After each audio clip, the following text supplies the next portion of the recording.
Hello, welcome to yet another report from the Scottish Parliament.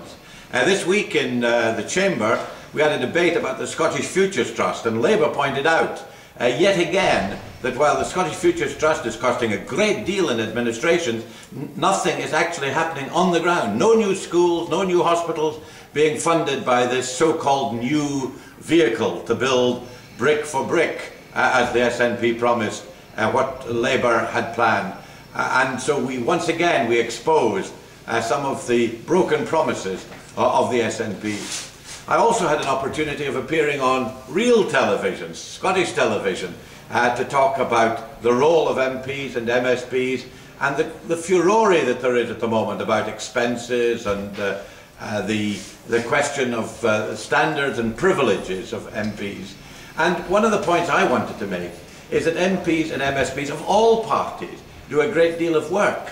And if you want to get good people as your representatives, then they need to be paid properly, they need to be serviced properly, they need to have people working for them to look after your interests as constituents, and they need to be paid properly.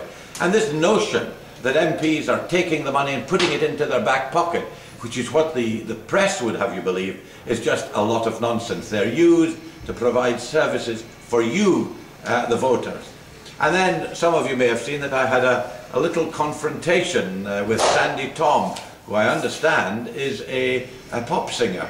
In fact, she did some propaganda work for the SNP, including singing.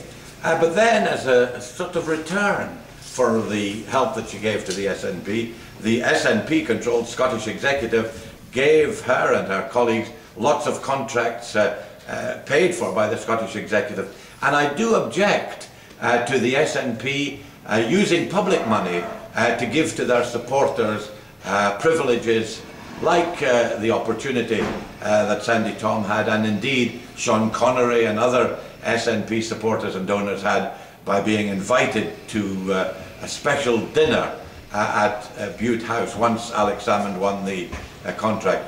And Sandi Thom didn't like what I said about her and me putting down these questions to elicit the information, and so she called me a rather uncomplimentary name. Well, I can take it, and I go forward into the Easter recess when Parliament is not sitting for 2 weeks, and I'll be back giving you yet another report once the recess is over. Bye for now.